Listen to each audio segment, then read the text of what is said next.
Karatapos lang po yan mag-reld ng aming ulam mamaya. Ayan. Asan yung ano natin? Ayun pala. Tapos ayun yung ano namin. Ito po yung kwarto po namin. Lit lang po siya. Pero okay lang. Pangdalawahan lang. Ayan o. Oh. May aircon po siya. Ayan. Cute, di ba po? Pangdalawahan po yan. Okay na po yun, di ba? Malaga eh. Makapag muni-muni kami ng kahit isang araw lang. Kasi nga po ano eh, overnight po kami ngayon. So, muna tayo sa city. Dito muna tayo sa probinsya ng Mabini, Batangas. Nasa taas po kasi yung aming kwarto. Ayan, ano tayo. Ayan po yung ano nila. Restroom. Ayan, yung paliguan. Restroom. Tapos ito, itong bahay na to, pwede nyo rin po ano yan, arkilahin. Andiyan po yung kami. Pwede na rin po kami gumamit dyan. Magamit nila. Pwedeng magluto. Meron talagang tilaok.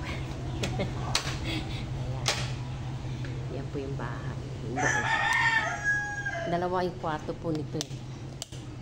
Sabay ilaw nito. Hindi ko alam. Ayan. May dalawang kwarto po yan. Pwede nyo upahan. Yan. Ayan na po yung mga gamit. Ano, pwede nyo gamitin na sa cabinet. Kalan. Tapos po, ref kung pwede gamitin nyo. Siguro po kasama po sa bayan yan. Kami hindi na po namin kailangan ng ano. Ay, may cooler na naman po. May okay na yun.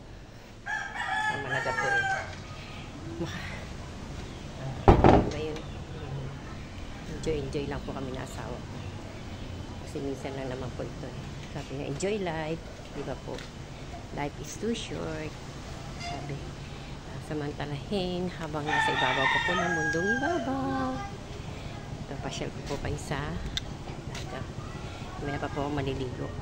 Medyo mahangin. Malakas po yung ano ng dagat. Hampas kasi umulan daw po kanina. Kabagat mo. Kaya medyo malakas po yung hangin. Pero malinis naman po siya. Yan. Yan. Yan. Yan. Muni-muni. May ilaw po yan. Yan. Yan na po ang dagat. Ano po siya?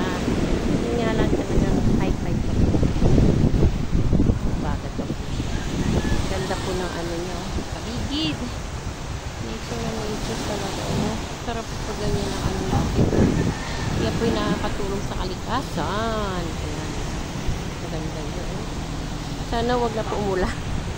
Para kahit paano mag-enjoy po kami mag-asawa. Mamaya pupunta po kami dito sa kabila. Doon na magta-try po kami. Maya, maliligo po kami maya konti. Palipas na ng konti yan. Ganda niya. Enjoy lang tayo. Diba? Sarap pakinggan ng ano po ng dagat, no? Parang kumbaga sa ano po eh, pag nasa city ka, iba yung pakiramdam, pero pag dito ang ganda po ng ano, pakiramdam sa katawan, sa isip, di ba po? Ganda pakinggan ang alon ng dagat. Sarap pakinggan. Enjoy life lang po tayo. Life is so short. Enjoy lang po ang buhay. Paki-like, share, and comment na rin po ha.